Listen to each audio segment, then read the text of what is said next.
C'est dans la très sécurisée cathédrale de l'Annonciation, en plein cœur de l'enceinte fortifiée du Kremlin, que Vladimir Poutine a assisté seul à une messe de minuit vendredi soir, selon ces images de la présidence. Dans un message, le président russe a félicité les orthodoxes et l'Église qui soutiennent les soldats présents au front en Ukraine. La guerre se poursuit malgré le cessez-le-feu annoncé par Vladimir Poutine pour les célébrations de Noël. L'armée russe dit observer cette trêve et accuse l'Ukraine de procéder à des tirs d'artillerie.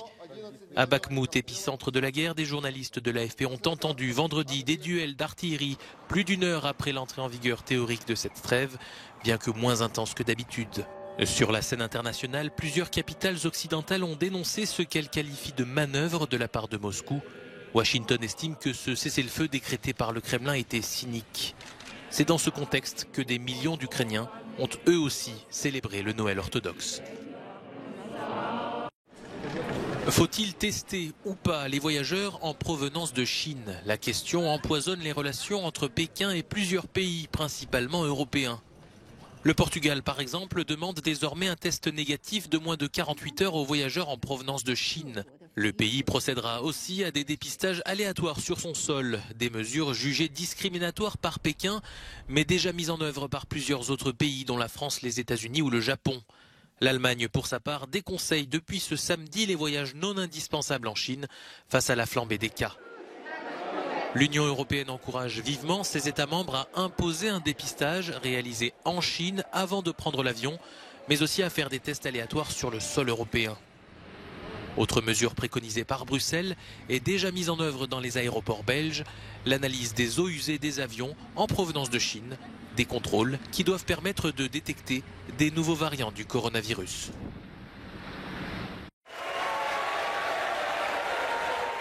Le Congrès américain a enfin un président. Le candidat républicain Kevin McCarthy est finalement élu Speaker de la Chambre des représentants au 15e tour de vote avec 216 voix pour sur les 434.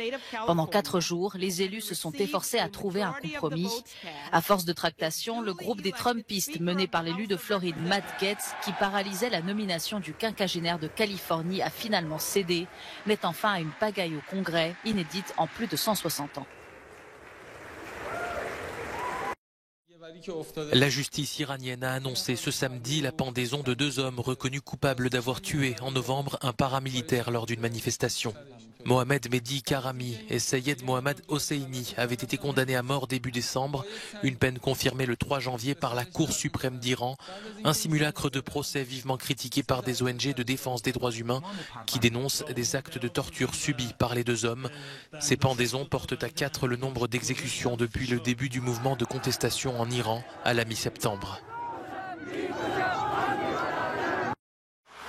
McDonald's quitte le Kazakhstan en raison de difficultés d'approvisionnement liées à des restrictions. C'est ce qu'a indiqué la franchise locale sur son site internet sans plus de précision. La chaîne a été fermée brusquement. C'est dommage qu'il n'y ait pas eu de bons fournisseurs de produits au Kazakhstan. C'est triste, dit cet homme interrogé à Almaty, capitale économique.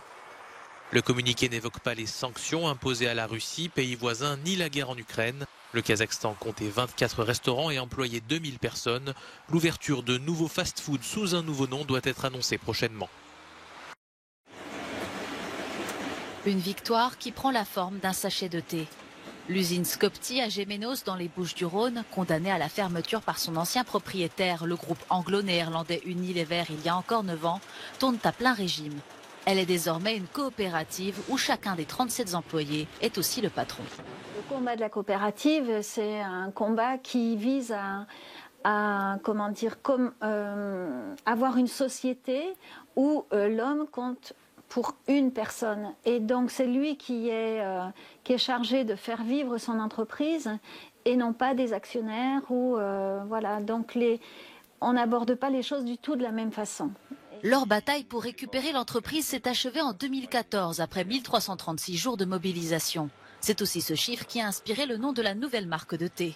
Depuis, l'entreprise connaît sa 6e année de croissance consécutive et a atteint son équilibre financier en 2020.